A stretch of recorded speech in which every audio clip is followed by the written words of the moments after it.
just describe the play that came to be, and then when you saw the moment for your opportunity to make a play, you ultimately made that play. So describe that moment for us.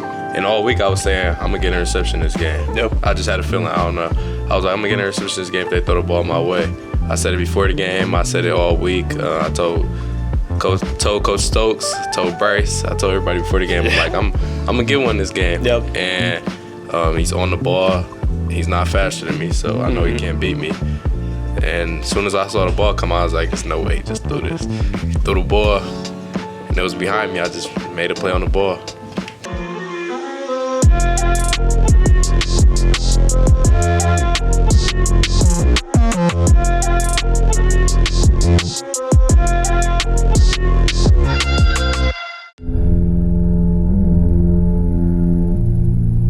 All right, episode 3 of The Team. We got Elijah Dotson here, Detroit's finest, coming off of a big win versus Central Michigan last night. Eli, how you doing, man? I'm doing good. How you doing, Mike? Doing good. Glad to have you on here. Glad to be able to get a young guy in here with some fresh perspective, and also a guy who is from the Michigan and Detroit and Ann Arbor area. Right. So we're going to get right into it. We're going to talk about yesterday's game.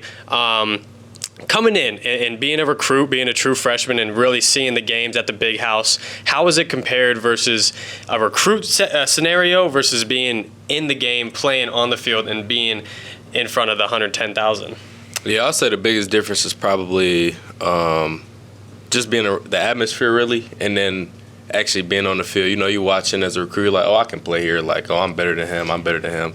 But when you actually get in the game and you actually go to practice and see how hard people actually work and how good they really are, it changed your perspective. But I wouldn't say it's too drastic of a difference. Like, it's not. People kind of overhype it sometimes. I gotcha. But like me being at Belleville, you know, we played a lot of big games. For sure. And you know, me and Bryce being there, two best players in the state. A lot of people were at our games. We had games where it was 10,000 people in such a small area. Right. So, like, just being around the loud noise, obviously 100,000 people is a big difference, but just the noise aspect didn't really faze me. Yeah, I feel like sometimes, like, when people talk about, and I've obviously had a long career, but playing in the big house and being an opponent in the big house and versus being at Michigan now and playing, I feel like the games in high school were a little bit more nerve-wracking for me, just because, yeah, it's not as much of a big crowd, but I feel like when there's 110,000 people in the stands, like, you're not knowing 110,000 people that are there. Like, when you're at a high school game, like, you know, you can see the people in the stands. You're like, all right, I got my people sitting here. I know these people that are here, and it's a little bit more nerve-wracking. So I get what you're saying with that, but let's talk about your performance and how you've been developing. Obviously, coming in as an early enrollee, that's a huge advantage for you. And seeing the work that you've been putting in, I know I've always seen you out there on the turf and Glick getting some extra work in with Vert. Shout out Vert. No, I'm super proud of the way that you've been able to develop. And honestly, coming off of last night and getting your first career interception, how do you feel? Describe that moment and what the work has been able to do up to that moment, and also describe how you're going to use that to drive you to continue to further establish yourself in this program. Yeah, you know, all glory to God, really. You know, I've been working hard. I was a safety when I actually got here, and I was a safety all the way until, like, maybe middle of camp. So, you know, our safety room pretty stacked, a lot of older guys, a lot of experience there. For sure, yeah. Transfers, everything like that. So when I they moved me to corner. Well, they asked me, of course, though, do you want to move to corner? You know, a better opportunity there. I'm like, dude, let's do it. You know, I'm just trying to play. I don't really care where I'm at, what I'm doing. I'm just trying to play. Moved me to corner, just started working my way up the depth chart.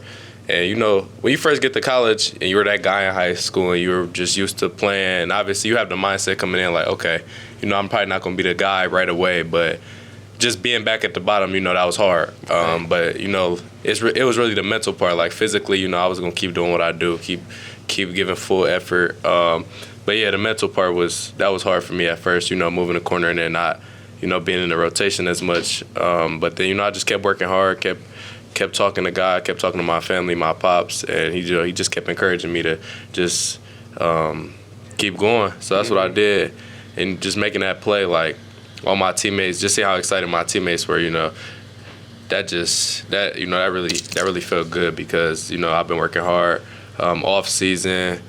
I just work hard all the time. So just being able to make that play, that was big for me. No, for sure. We'll have to get a picture of the turnover buffs with the overlay clip. That was pretty sweet. But how do you think that going into that play, the preparation obviously through the week, knowing that you're probably going to have a chance to get in, and obviously preparing yourself in such manner, you have ways that you prepared yourself all throughout your career, but describe how it's been a little bit different getting ready for a game in college versus a game in high school, and just describe the play to us and how it all worked out, all the emotions that came through it. I know you talked about it a little bit, but just describe the play that came to be, and then when you saw the moment for your opportunity to make a play, you ultimately made that play. So describe that moment for us. Yeah, so I knew I was going to have an opportunity to get in the game. I was the third corner this game. Zeke got hurt. We had a few older guys got hurt. And then, I just been working hard, making plays in practice. And all week I was saying, I'm going to get an interception this game. Yep. I just had a feeling, I don't know. I was like, I'm going to get an interception this game if they throw the ball my way. I said it before the game. I said it all week. I told Coach Stokes, told Bryce, I told everybody before the game, I'm like, I'm going to get one this game. Yep. And just being out there, I studied a lot of film. A lot of people, they don't study film. I don't understand that. You have to watch film. Right. So watched a lot of film this week. I knew what they were doing. I understood he in the slot. I got to press this. He's on the ball. He's not faster than me, so I know he can't beat me. And as soon as I saw the ball come out, I was like, there's no way he just threw this. He threw the ball, and it was behind me. I just made a play on the ball. Yeah, that's awesome. And it was a great reaction on the sideline as well. Obviously, Edot being from Detroit has a big following here as well. And that was a big one in the game too. I think it was was it the first turnover we had in the game? Yeah, I think. Yeah. Yep, that was the first turnover we had in the game. I saw the pick and I was like, dang, that was a good catch. And then I was like, oh shit, that was Edot in there. I didn't realize that it was you. So I was happy for you and had to get offense to start buckling up the helmets, getting ready. But I saw the pick with the turnover buff, so that was awesome to see. And I like how you touched on your film study and how that preparation has been a little bit different for you. Talk about, you got some good veteran guys in the room that you can learn from. You mentioned Zeke already. Yep. You got Shug in the room as well. Talk about how you learn from those guys and you see that their practice habits and how they translate onto the field in game days and how they're able to perform at such a high level. And talk about how they've been able to help your development, especially moving to corner from safety. Yeah, I'll say there's three older guys at the corner position that have really helped me. Caleb Anderson, Jair, Shug, and Zeke. All those guys, they have experience. CA played at Louisiana, played for Coach Morgan. CA is awesome. Yep. Coach Morgan's system, how Coach Morgan operates. And then Shug, he's been playing at Michigan. He played as a true freshman. Yep. Had a good year last year. And then Zeke, this is Zeke's second year really making a big impact. So, all different. They all have different backgrounds. Zeke didn't play a lot as a freshman. Right. Shug played a lot as a freshman. CA was at a different school as a freshman. So, being able to learn from all those guys. CA, he keeps me mentally strong. CA's like, just wait your turn. Just wait your turn. Your turn's gonna come. He's been telling me that since beginning. It's not always gonna be fair. There's politics in this. For sure. So CA mentally, and then Shug really. He's the one who vouched for me. I think Edot's been doing good. He's telling Coach, I think, we should give him a shot. He's been doing good. I want to take him under my wing. And then Zeke, mentally and physically, Zeke taught me a lot. I sit next to Zeke and Shug in the meeting rooms, and they just tell me little things. And I told them when I moved to corner, I'm like, I'm gonna need some of y'all sauce. Y'all gonna have to teach me something because I never really played corner before. Right. So. Yeah, just both of them. All three of them just being great leaders. Just Shug taking me under his wing, Zeke teaching me a lot, and then CA mentally just keeping me right. So. No, that's great to hear, and especially being me as an older guy and you as a younger guy, it's cool to see the different perspective because I feel like I kind of have similar situations with younger quarterbacks in the past and being able to mentor them and stuff. And when I was a young guy, I had a mentor, Dylan Gabriel was my mentor. I had Mackenzie Milton at UCF. I had guys like that I was able to lean on and do the same exact things that you were able to do. So it's awesome to see the tradition and culture within college football, and maybe it's not at every program, but for the most part it's at every program that the older guys are taking care of the younger guys. They want to see them succeed. And things like seeing you get your first pick, I bet that those guys are the biggest cheerleaders out there too. Yeah. So it's cool to see stuff like that happen, and it's really just the beauty of football that you don't really see all the time, and all the work that's been put in. Going from safety to corner, that's a that's a hard thing to do, and not a lot of guys are talented enough to do it. And I mean, shoot, they even thought that you were going to play some nickel too, right? Yeah. I've been playing nickel too. Yeah. I've been playing a lot of nickel. So he's been moving all around, and as a freshman, I mean, it's not like the playbook is the exact same, and there's a lot of different stuff, especially when you're in a system like Coach Martindale. He does a shit ton of stuff, and I'm speaking from experience. I mean, I played against it, and I see it every day in practice. So the amount of nuances and different coverage variations that they have, as well as pressures that they have with these guys in the back end of our defense, is something that should be recognized and acknowledged, because it's a lot that they have to do, and I'm proud of him for the transition that he's been able to make. But I want to kind of recap it and take it back a little bit. Talk about how you were able to come to Michigan, and talk through your recruiting process a little bit, and see where we can go from there, and talk about what different things approached you and came throughout the recruiting process, and why Michigan ultimately was the right choice for you. Yeah, so before I was at Belleville, I was at a school in Detroit, more of a basketball school. So it was hard. I'm like, yeah, Dad, I'm not going to get recruited out of here. I got to leave here. I can't be here. I'm not going to get recruited. This is a basketball school. Mm-hmm. And I was playing basketball at the time too, but I knew I wanted to play football. I've always wanted to play football since I was a kid.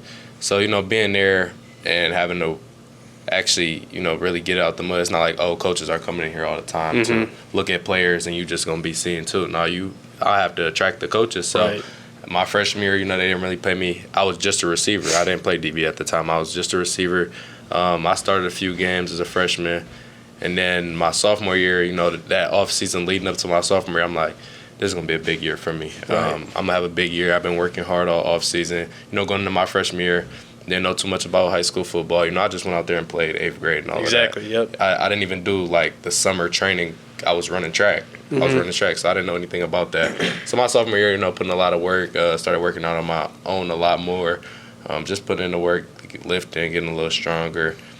So I had a great sophomore year. That's when I broke out. I got my first offer from Pittsburgh, and then, once you get your first, it just starts rolling in. Starts rolling in, exactly, yep. So after that, I think Michigan probably they came a little later. It was the old staff. So not even the new staff.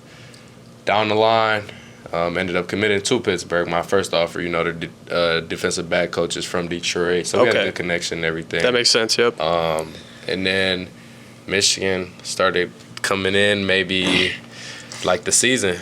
They said, they just set it out there. We're going to try to get Bryce. So, they just started pushing for me to come, and I'm like, nah, I just committed to Pitt, and they're trying to flip me. They had their time. So, but it was the right choice. The culture, being at home, just the opportunities outside of football, Michigan education, all the people that can help me out beyond football. So that was big for me. I'm like, okay, Pittsburgh, away from home, different atmosphere, and then obviously Michigan, biggest stage in college football, Big Ten. Yep. Michigan football, 110,000 people at the games. Why not stay at home? So it was the best decision for me and my family overall. So I made that decision to flip from Pittsburgh, right before signing day, and it's been great. Yeah, and I mean, being from here, was it a deal where you grew up kind of as a Michigan fan? My family's from Ohio. Your family from family from Ohio. Grew up hating Michigan. All right. More of a Michigan. I was a Michigan State guy. Actually, that was my dream school. All right, plot twist. Shit. The recruitment process changes your whole 100%. mentality on every school. Yep. So. Yeah. No, I get it, and I totally feel you. There's sometimes where you feel a certain type of way in recruiting, and you're like, all right, well, shit, I'm gonna prove you wrong. I'm gonna go somewhere where I play you guys, and you're gonna see then. So I've had that situation arise to my circumstances as well. But just coming in and kind of having those conversations. You said you had a lot of conversations with your family, and obviously ultimately decided that this was the best thing for you. So the timeline wise, this was your senior year of high school, so last year. Yeah. Okay, so this is when that happened. And when did you commit to Pitt? May, before my senior year. May before your senior year. And then felt like Pitt was the right choice, had a good coaching staff there, liked what they were doing. They but then me for a long time, yeah. So who was the hardest one recruiting you? Was it Coach Moore, and he was really on the initiative of the best in Michigan stay in Michigan, and I think that's the best recruiting for any college coach. And if I get into coaching, like, I'm going to want to recruit in state wherever that is. So him doing that, props to him, because the best players in their home state should go to the colleges where they're from. So talk about that, and talk about the relationships that you built to ultimately trust them and say, no, this is the place for me. And talk about Coach Moore, Coach Morgan, anyone in the recruiting process that you're able to talk to. I'll say really Coach Moore was the one really pushing. He was just calling all the time. It started off slow, but then, I was kind of pushing it off, but I was answering. Mm-hmm. But my dad's just like, man, you listen. Just listen to what he got to say. Be understanding. It's a business. They're not like you can't put your feelings into it because they didn't recruit you as hard before. Yeah. They're recruiting you hard now. So just listen to what they got to say. He was just best in Michigan, stay in Michigan. Best in Michigan, stay in Michigan. And that's true. Me and Bryce were both like debating, like, oh, are we gonna go to Michigan? Are we gonna go to Michigan? Yeah. Because they were just pushing. For sure. And I didn't really have a relationship with Coach Moore at all. I didn't really know him that well. Never really talked to him because, when the old staff, he was just the offensive line coach and the offensive coordinator. So didn't have any relationship with him. Never recruited me defensive-wise. So, we start building a relationship. I'm like, okay, yeah, what I want is to go to a school where it's not just a coach. He's a real man, and he's really gonna, he's gonna be a real man in your life outside of just being a coach.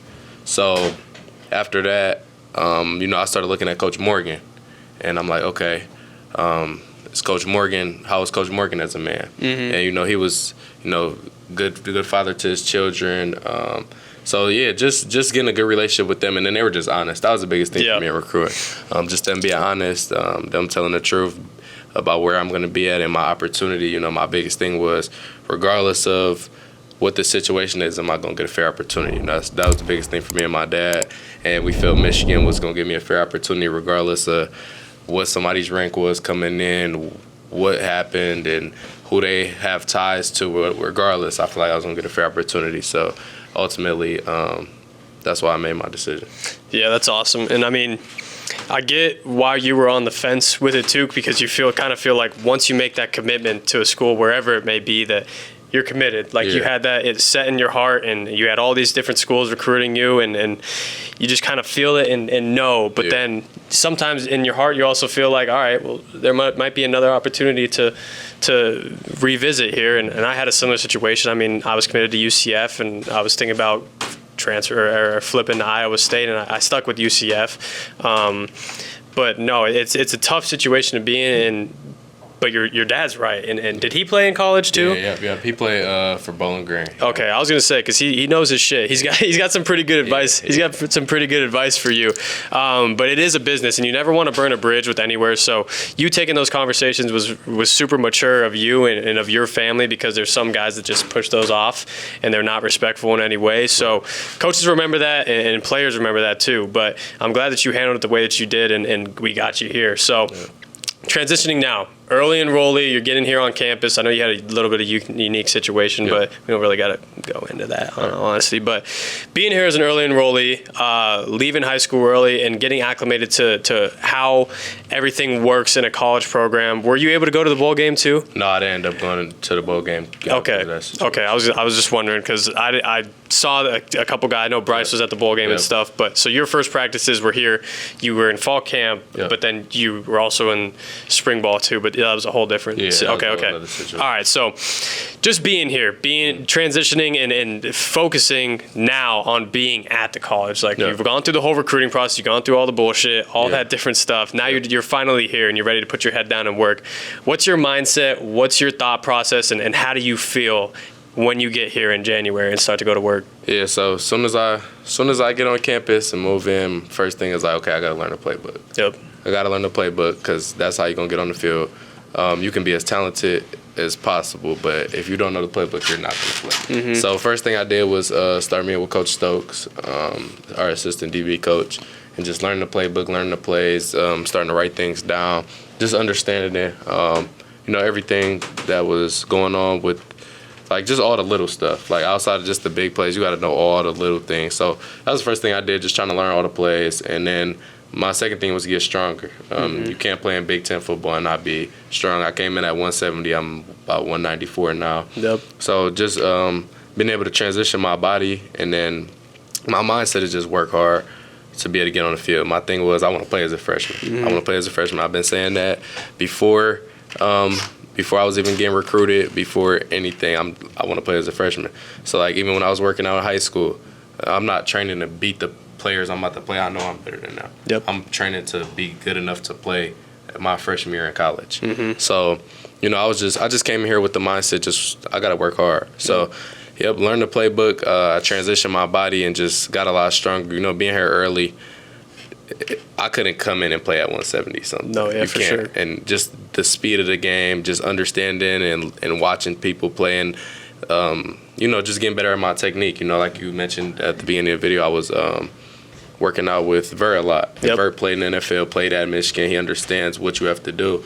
So my technique got a lot better just in those few months I came early. No doubt. And you talked about transitioning your body. Obviously, there's always a huge transition for true freshmen, especially when they come early like you did. So talk about a little bit of the differences that you had from going from high school to now working in the weight room, in a college weight room with Coach Tress. And then also, huge part of that is Abigail and our nutrition staff. They do an excellent job. They give us body scans. We get body fat percentages, muscle mass index, like all these skeletal muscle mass. There's a lot of different stuff that, I didn't even have access to in my college career, and you have the access to these things as a true freshman. So talk about how you take advantage of the facilities and everything that we have access to, as well as the personnel and staff that we do too, because not a lot of programs have what we do and put the people in positions to succeed like we do, such as Abigail. Yeah, you know, as soon as I got here, like I said, they take you in, they do the body scan on you. They ask you, what do you want to play at? I told them 190. Like, okay, we're going to get you there. I'm like, there's no way I'm going to gain 20 pounds. And be able to be still fast and still run and still be able to move. But, you know, just like you said, Abigail, it's not just the strength staff, it's the nutrition staff as well. You know, you're taking your creatine, they give you your supplements. And then, you know, just you have to utilize both. You really do have to have both to transition your body. And then working out with Trez, you know, he told me, like, you don't get stronger. When I got here, I couldn't bench 225. Like, not one time. Yeah. Now, you know, that's lightweight. So being able to transition my body and just talking to those people and using my resources. You have to use your resources. They're there for a reason. They're there for you to get better and transition your body, and you got to transition your mind as well. You know, talking to those people, you got to understand how hard you got to work. So, yeah. And coming in as an early enrollee, it's a sacrifice for sure. I mean, you're sacrificing. It may not seem as much. People may seem, oh, well, he's from Detroit. It's not too far away from his family. Bullshit. I mean, he's sacrificing a whole bunch. His last semester in high school, that's kind of a big deal to some people. There's a lot of fun activities, I guess you could say, that happened in that. I was an early enrollee. I missed out on a shit ton of stuff. Kind of pissed about it. But grand scheme, I'm happy that I enrolled early in college. Maybe I was a little upset about it at the time, a little homesick. But talk about that sacrifice that you had to make, why you thought that was the best decision. But also, you got to take advantage of prom. So talk about that at the end and getting to enjoy your senior prom, too. Yeah, it's a big sacrifice. But like I said, I wanted to play as a freshman. And I feel like you don't have to come early, but if you want the best opportunity to play, you need 100%. You need to early enroll. Like I said, transition your body and understand the playbook. So missing out on all of that stuff, it was a sacrifice that I wanted to make. It wasn't like, oh, dang, do I? Okay, I'm still gonna be able to go to prom. If I'm not that far from home, it's weird being away. It was weird being away from home at first, but they're not too far, and I knew I could go back to prom. So, you know, just being able to go to prom, that was fun. No, that's super cool, and glad you guys got to do that and have the opportunity. And were you able to go back for graduation as well? Yeah, graduation was like a little bit later. Eastern Michigan, right down the street, not too far. So, got done workouts, got ready, went to graduation, came back. Yeah, and people don't realize, but Coach Moore will bring it up sometimes. Dude, these guys are supposed to still be in high school, and there's guys like Bryce and all the other early enrollees. They should still be in high school, and they're doing these things right now, which is awesome to see. And obviously, people do that all across the country, but I don't think they should get discredited at all ever, because true freshmen in college, there's a lot to adjust to. I mean, you got different classes, you got a whole bunch of time management, they got you in bridge and shit like that. So you got a whole bunch of different stuff that you got to do and handle, and you're doing it for the first time. So props to you and how you've been able to handle this, and kind of want to close it off with this and talk about how obviously coming to Michigan, being from Detroit, you had a vision and you saw something in this place and wanted to leave a legacy in your home state. So talk about how you felt, what footprint you want to leave on this place, and how do you want to leave Michigan better than you found it? Yeah, that's a hard question. I would say, just seeing guys like Will Johnson, who was from the Detroit area, and he left his footprint on Michigan, most definitely. That's kind of the career I want to have. I want to, just outside of football, I want people to see me as a role model in the Ann Arbor community, in the Michigan community. Yep. I'm starting a youth foundation for the troubled youth and suicide prevention. Really? Yeah. So that's awesome. Start getting that rolling. After the season, and then I just want to leave my footprint on football. I want to be the best DB to come out of Michigan. So that's awesome. That's my goals. That's what I'm working towards. And that's what I'm going to accomplish.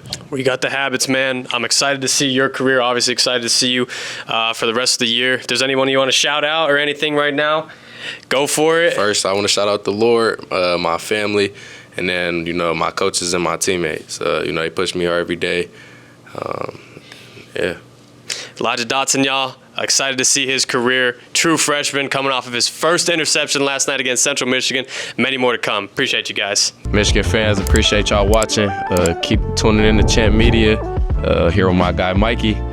Just keep bringing the energy. Keep coming to the games. We really appreciate y'all.